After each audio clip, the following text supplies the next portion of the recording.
Halo, perkenalkan, nama saya adalah Agung Mercy Putra Kalalo. Saya dari kelas MJ601 dengan NIM saya adalah 210 20 10 10 160. Berikut saya akan mempresentasikan tugas dari akuntansi manajemen yang dimana ini sebenarnya tugas kelompok saya ada kelompok 4, cuma karena ada kesibukan lain akhirnya kami sepakat untuk dikerjakan secara mandiri. Di mana judul yang saya ambil di sini adalah pengambilan keputusan taktis.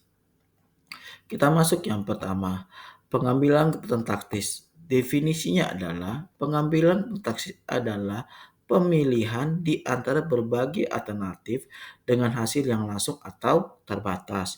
Contoh, menerima pesanan khusus dengan harga lebih rendah untuk memanfaatkan kapasitas yang menganggur. Yang kedua di sini adalah jangka pendek versus jangka panjang. Meskipun sering bersifat jangka pendek, keputusan taktis dapat memiliki konsekuensi jangka panjang. Contoh, memproduksi komponen sendiri untuk menekan biaya. Yang kedua, kita masuk adalah tujuan pengambilan keputusan taktis. Tujuan di sini ada dua. Yang pertama adalah jangka pendek, yang kedua jangka panjang. Di mana kalau jangka pendek di sinilah fungsinya tujuannya adalah langsung seperti meningkatkan laba. Dan untuk jangka panjang adalah mendukung strategi keseluruhan perusahaan untuk keunggulan bersaing. Yang ketiga adalah langkah-langkah pengambilan keputusan taktis. Di sini ada 6 langkah. Yang pertama yaitu kenali dan definisikan masalah. Yang kedua adalah identifikasi dan evaluasi alternatif solusi. Yang mana di sini adalah mengeliminasi yang tidak layak. Yang ketiga adalah identifikasi biaya dan manfaat setiap alternatif. Yang dimana klasifikasikan sebagai relevan atau tidak relevan. Yang keempat adalah hitung total biaya dan manfaat yang relevan. Yang kelima, pertimbangkan faktor-faktor kualitatif. Dan terakhir adalah pilih alternatif yang memberikan manfaat terbesar secara keseluruhan. Kita masuk keempat, yaitu biaya relevan. Definisinya adalah biaya yang berbeda di antara alternatif dan relevan untuk keputusan di masa depan. Biaya yang sama di semua alternatif dianggap tidak relevan. Nah, implementasinya seperti apa? Yaitu kemampuan untuk membedakan biaya relevan dan dari tidak relevan. Yang kelima adalah relevansi dan perilaku biaya.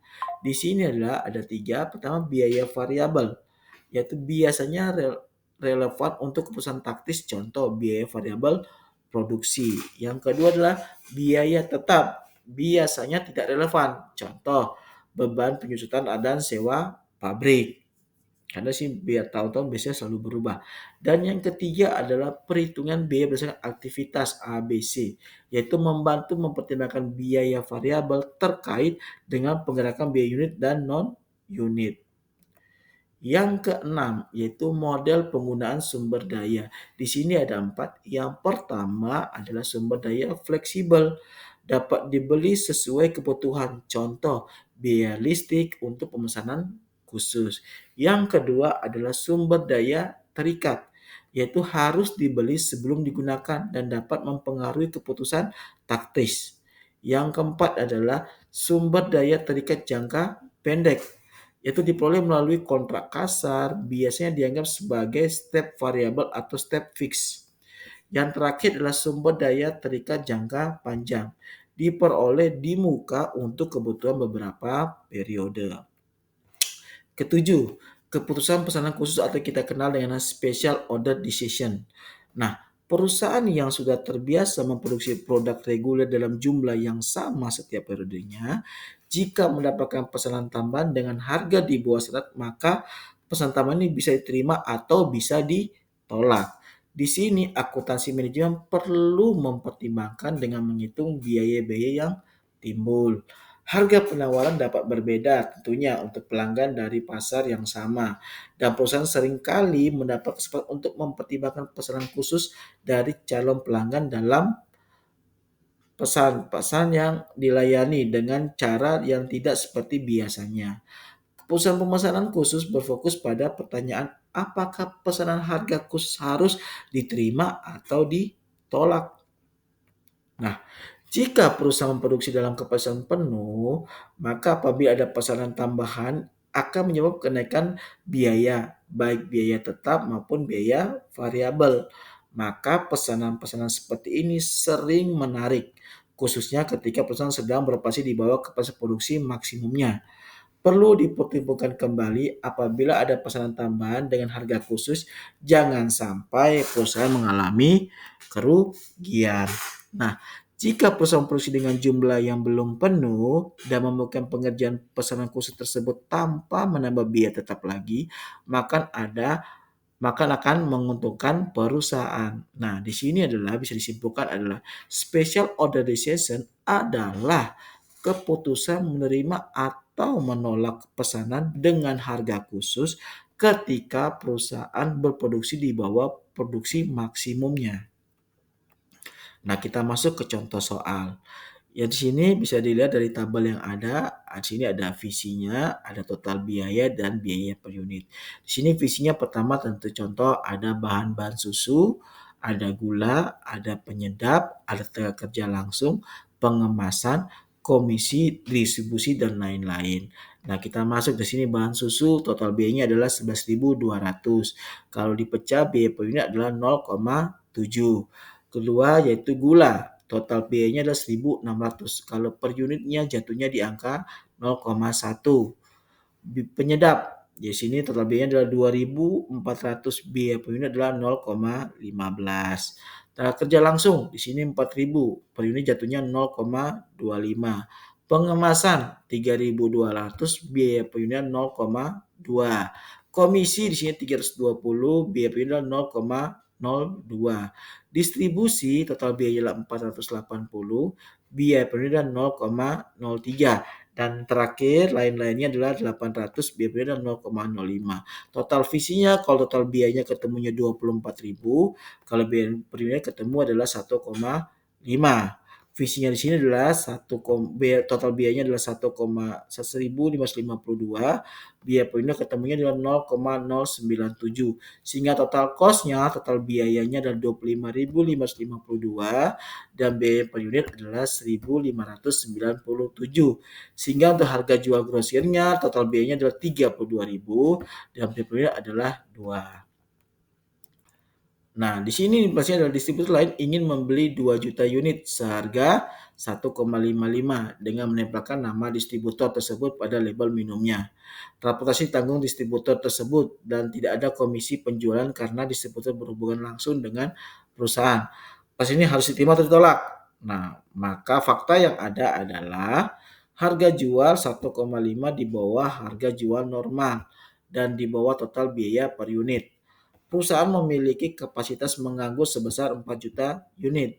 Pesanan khusus tersebut tidak menggunakan unit penjualan normal, maka dibuat analisa biaya relevannya. Nah, sini analisa biaya relevan seperti yang di tabel, biaya relevan sendiri pendapatannya menerima sini adalah 1,5 dikali 2 juta unit, ketemunya adalah 3 juta 100.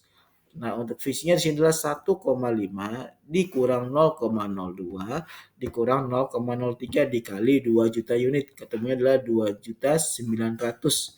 Sehingga kalau di perjumlahannya adalah 300 dikurangi 2.900.000, ketemunya adalah 200.000. Sini tabelnya sini menolak atau selisih, ketemunya adalah selisih sebesar 200.000. Dikarenakan perusahaan masih memproduksi di bawah kapasitas maksimum yaitu hanya 80%, maka saat pesanan khusus tidak lagi menambah biaya tetap selama pesanan khusus tersebut masih dalam kapasitas yang maksimalnya. Dari tempat analisa biaya relevan itu terlihat bahwa jika special order diterima, maka akan ada penambahan keuntungan perusahaan sebesar 200.000. Perusahaan tidak lagi memiliki kapasitas menganggur, sehingga perusahaan khusus akan lebih menguntungkan saat tidak lagi membayar biaya tetap. Nah, kita masuk itu keputusan bauran produk mix. Sini bauran produk disebut juga sebagai variasi produk. Bauran produk adalah suatu set produk dan unit produk yang ditawarkan penjual kepada pembeli. perusahaan memiliki keleluasaan dalam memilih bauran produk mereka. Keputusan mengenai bauran produk dapat berdampak signifikan terhadap laba perusahaan. Setiap bauran mencerminkan suatu alternatif yang mengandung tingkat laba terkait. Seorang pemimpin perusahaan harus memilih alternatif yang akan memaksimalkan laba karena biaya tetap tidak bergantung pada tingkat aktivitas. Maka total biaya tetap akan sama semua bauran yang mungkin sehingga biaya tetap relevan bagi keputusan bauran. Jadi seorang pemimpin harus memilih alternatif yang maksimal margin kontribusi yang kita singkat adalah MC. Jika sumber daya perusahaan tidak terbatas dan permintaan akan suatu barang juga tidak terbatas, maka akan sangat mudah menentukan bauran produk. Memproduksi produk dalam jumlah tidak terbatas, tapi pada kenyataannya setiap perusahaan akan mengalami keterbatasan sumber daya dan permintaan. Keterbatasan ini disebut kendala yaitu constraint. Seorang manajer harus memilih bauran optimal dengan berbagai kendala yang terdapat dalam perusahaan. Nah, kita masuk contoh soalnya. Contoh soal bauran produk mix. Nah, suatu perusahaan memproduksi dua jenis produk persneling yaitu X dan Y. Perusahaan memiliki 8 mesin di sini yang secara bersama menyediakan waktu 40.000 jam mesin per tahun. Personel X membutuhkan 2 jam mesin dan personel Y membutuhkan waktu 0,5 jam mesin. Dengan asumsi tidak ada kendala lain, berapakah bauran optimal personel tersebut? Margin kontribusi masing-masing produk per unit adalah 25 dan 10. Kita masuk ke tabel di sini bisa dilihat MC-nya X-nya 25, Y-nya 10, jam mesinnya X-nya 2, Y-nya 0,5.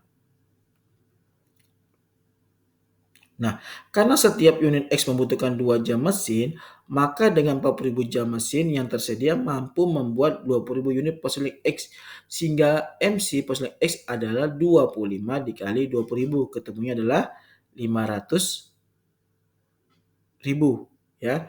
Nah, di lain pihak karena setiap unit Y membutuhkan 0,5 jam mesin, maka dengan 40.000 jam mesin yang tersedia mampu membuat 80.000 unit Posling Y sehingga MC Persneling Y adalah 10 dikali 80.000, ketemunya adalah 800.000. Produk yang menghasilkan MC tertinggi per jam mesin yang harus dipilih. Persneling X menghasilkan MC 12,5 per jam mesin, dapat 25 dibagi 2 jam mesin. Dan Persneling Y menghasilkan 20 per jam mesin, yaitu 10 dibagi 0,5 jam mesin. Jadi bor optimalnya adalah 80.000 unit persneling Y dan 0 unit persneling X. Oke, demikian presentasi singkat dari saya. Untuk kesempatannya saya ucapkan terima kasih.